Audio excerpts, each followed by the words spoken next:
So what does it mean, this magnificent possibility?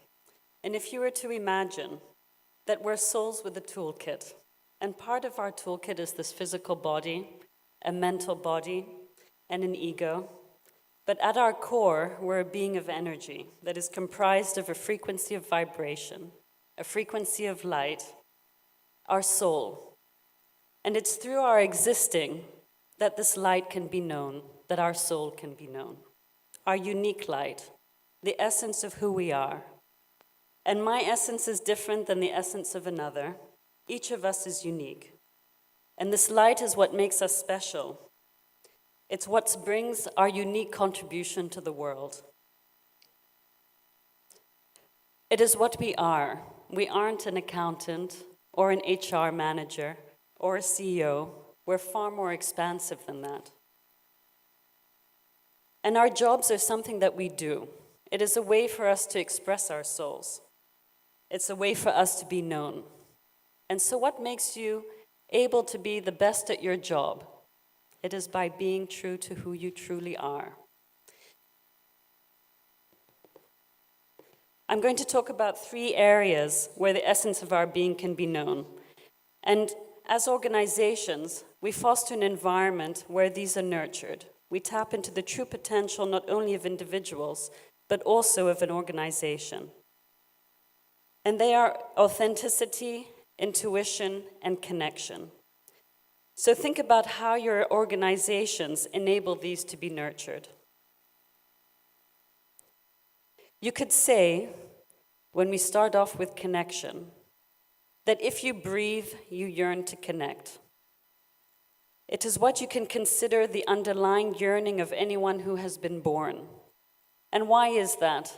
Perhaps I can offer a hypothesis. If you were to imagine that when the baby is in utero, it has everything it needs. It's in a state of surrender, and it doesn't really recognize that there's something outside of it sustaining it. It is one with its surroundings, connected, and safe. And then it is born, and it takes its first breath. And all of a sudden, it realizes it's separate. It must inhale air to survive. And most importantly, it forms the belief that what I need to survive is outside of me, no longer within me. And so we spend our lives searching for this connection again, because we have formed the belief that what I need is outside of me, just because we started breathing. And we grasp at what is outside of us to fill us, the car, the job, the partner. But all the while, we're just yearning to return back to our origin and to be in the state of being one with our surroundings. As in that state, we know that we are sustained and we know that we are loved. And here we can see that that which was within us is that which is also reflected outside of us. So is this world the mirror of our inner state? And therefore, when we feel disconnected to ourselves, we would feel disconnected to others. When we are unable to authentically be ourselves, we can find it easier to be connected with others. And when we cannot be authentically ourselves, we find it difficult to form connections. And yet, wanting to be connected is the core of our existence. And so we build networks, communities, organizations, families, all so that we can connect. And how we allow ourselves to be in those communities is where we can understand who we truly are. Let us start with authenticity. Here we have a geisha, and she's an actress, poet, musician, and she symbolizes the complete woman. Her play is charming and attractive, and her every move is that of beauty. Her poetry is pleasing and her character sweet. Yet we don't know her. She hides behind a mask of makeup and a charade.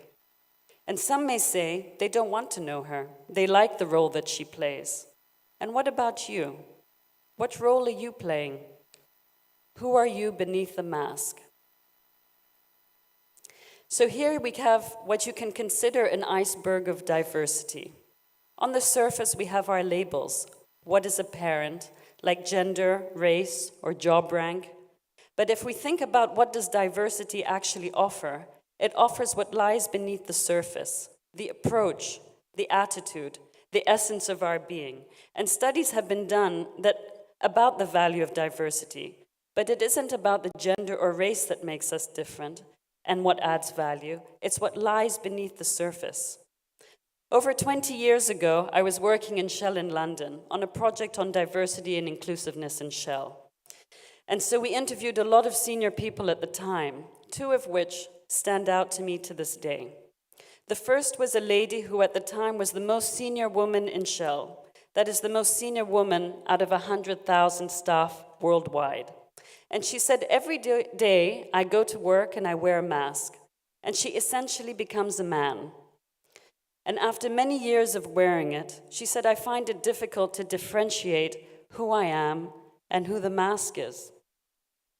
The other two were the two most senior men, the chairman and the head of exploration and production worldwide, who later became the chairman of Shell.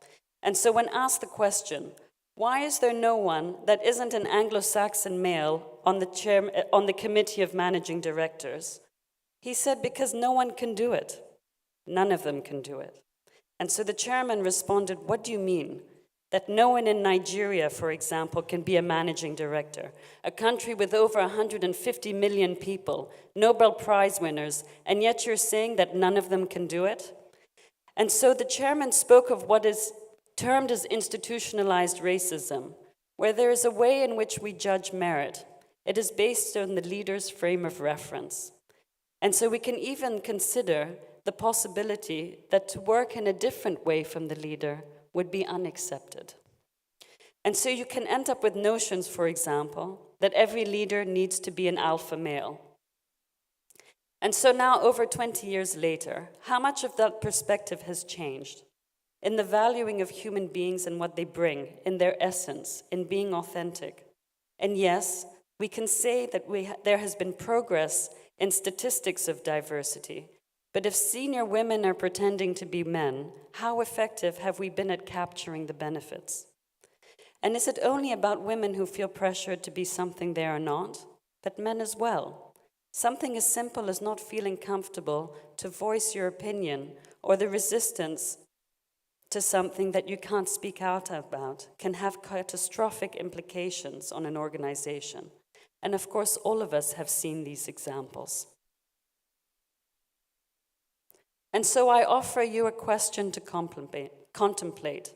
As a percentage, how many people in your organization wear a mask?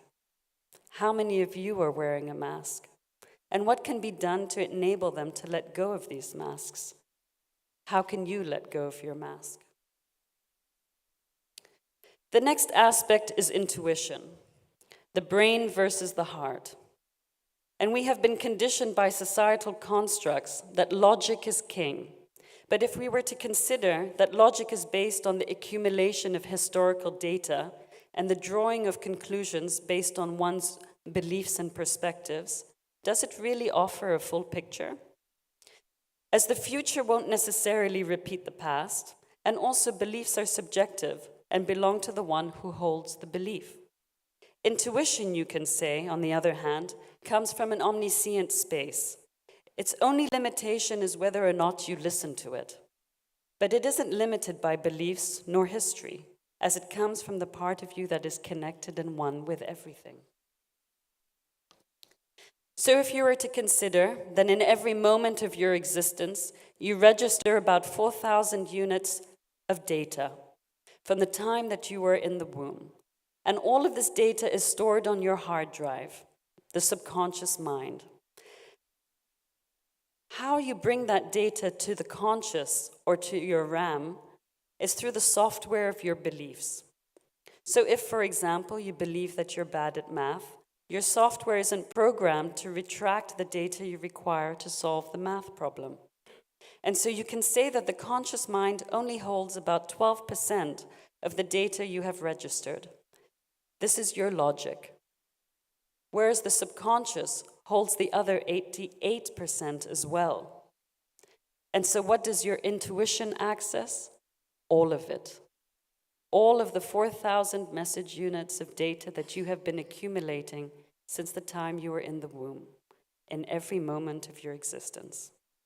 And so how do we nurture and increase this innate capacity to tap into this potential? How do we widen the window of resources that we can access?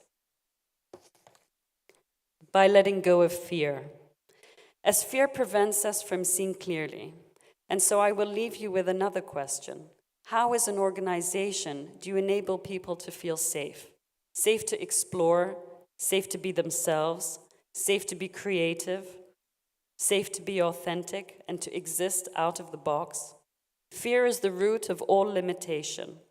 And if as an organization you want to realize magnificence, you need to enable the letting go of fear. Thank you.